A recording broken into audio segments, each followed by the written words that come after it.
പരിശോധിക്കേണ്ടി വരും. ഇന്ത്യക്കെതിരെ വീണ്ടും താരിഫ് ഭീഷണി ഉയർത്തി American president Donald Trump.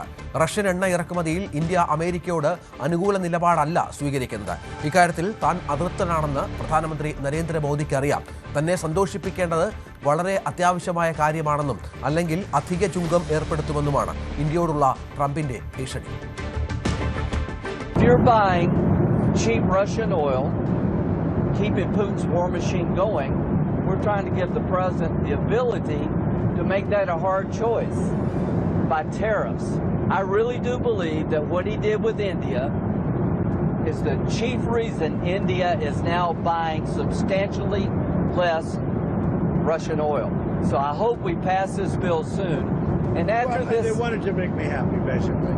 He wanted to. Modi's a very good man. Yes. He's a good guy. He knew I was not happy, and it was important to make me happy. They do trade, and we can raise tariffs on them very quickly, and it would be very bad for them. വെനസ്വേലയിൽ മലക്കമറിഞ്ഞ് ഇടക്കാല president Delcy Rodriguez അമേരിക്കയുമായി സഹകരിച്ച് പ്രവർത്തിക്കാൻ തയ്യാറാണെന്നാണ് Delcy അറിയിച്ചിരിക്കുന്നത്. വെനസ്വേലയെ കോളനിയാക്കാൻ അനുവദിക്കില്ലെന്നും Nicholas മഡൂറോയുടെ നയങ്ങളിൽ രാജ്യം ഉറച്ചു നിൽക്കുന്നുവെന്നുമാണ് Delcy കഴിഞ്ഞ ദിവസം പറഞ്ഞിരുന്നത്. എന്നാൽ ട്രംപിന്റെ നിരന്തരമായ ഭീഷണികൾക്ക് പിന്നാലെയാണ് ഡെൽസി റോഡ്രിഗസിന്റെ നിലപാട് മാറ്റം. അഭിലാഷ് വിവരങ്ങൾ പങ്കുവെക്കും. അഭിലാഷ്, തനിക്ക് വഴങ്ങണമെന്നുള്ള ട്രംപിന്റെ നിരന്തരമായ ഭീഷണി, മുൻ പ്രസിഡന്റ് സംഭവിച്ച പ്രശ്നങ്ങൾ അറിയാം, ഇതൊക്കെയാണോ ഡെൽസിയുടെ നിലപാട് മാറ്റത്തിന് പിന്നിൽ? തീർച്ചയായിട്ടും അങ്ങനെ തന്നെ വേണം കരുതാൻ. കാരണം കഴിഞ്ഞ ദിവസം പറഞ്ഞിരുന്നത് ഇത് ഡൊണാൾഡ് ട്രംപിൻ്റെ ഒരു അമേരിക്കയുടെ ഒരു ഭീഷണിക്കും വഴങ്ങില്ല.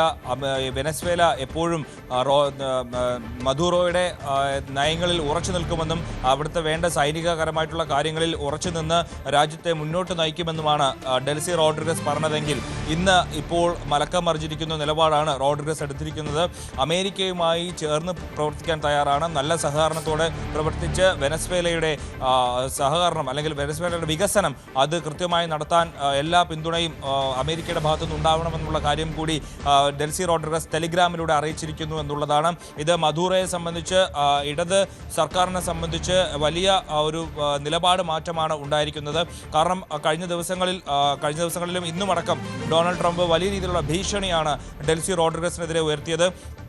അമേരിക്കയുടെ ചൊൽപ്പടിക്ക് നിന്നില്ല എന്നുണ്ടെങ്കിൽ ഒരിക്കൽ കൂടി കാരക്കാസിലേക്ക് സൈന്യത്തെ അയക്കാൻ താൻ മടിക്കില്ല എന്നുള്ളതായിരുന്നു ഡൊണാൾഡ് ട്രംപിൻ്റെ ഭീഷണി. അതുപോലെ തന്നെ മാർക്കോ റൂബിയോയും പറഞ്ഞിരുന്നു അമേരിക്ക ചില കാര്യങ്ങൾ നിരീക്ഷിക്കുന്നുണ്ട്, അതിനനുസരിച്ചാണ് ഡെൽസി റോഡ്രിഗസ് ഭരിക്കുന്നതെങ്കിൽ അവർക്ക് തുടർന്ന് ഭരിക്കാം, അല്ലെങ്കിൽ അമേരിക്കയുടെ ഇടപെടൽ ശക്തമായ രീതിയിൽ ഉണ്ടാകുമെന്നായിരുന്നു മാർക്കോ റൂബിയോയും പറഞ്ഞിരുന്നത്.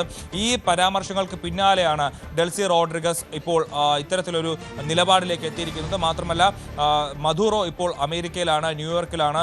അവിടെ ഇന്ന് വിചാരണ കോടതിയിൽ മദൂറോയെ ഹാജരാക്കാനിരിക്കുകയാണ്. അപ്പോൾ ഒരു ഭാഗത്ത് ഡെൽസി റോഡ്രിഗസിനോടൊപ്പം ചേർന്ന് നിന്ന വെനസ്വേലയുടെ പ്രസിഡന്റായിരുന്ന മദൂറോ ഒരു തടവുകാരനായി അമേരിക്കയിൽ കഴിയുമ്പോൾ ഒപ്പം നിന്നിരുന്ന ഡെൽസി റോഡ്രിഗസ് മദൂറോയ്ക്ക് എതിരായിട്ടുള്ളൊരു നിലപാട് രാജ്യത്തെടുക്കുന്നു എന്നുള്ളതാണ് ഇവിടെ ഏറ്റവും പ്രധാനപ്പെട്ട കാര്യം.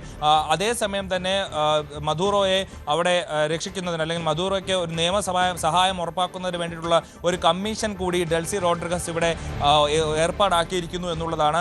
ഒരേ സമയം തന്നെ മദൂറോയ്ക്ക് എതിരായിട്ടുള്ള നിലപാടെടുക്കുകയും എന്നാൽ മദൂറോയ്ക്ക് നിയമസഹായം നൽകുകയും ചെയ്യുന്ന ഒരു നിലപാടിലേക്ക് ഡെൽസി റോഡ്രിഗസ് എത്തിയിരിക്കുന്നു. ഇത് ഇടത് രാഷ്ട്രീയം മുന്നിൽ പിടിക്കുന്ന ആളുകൾക്ക് ഡെൽസി റോഡ്രിഗസിൻ്റെ ഈ ഒരു തീരുമാനത്തെ ഒരിക്കലും അംഗീകരിക്കാൻ കഴിയില്ല എന്നാണ് മനസ്സിലാക്കുന്നത്.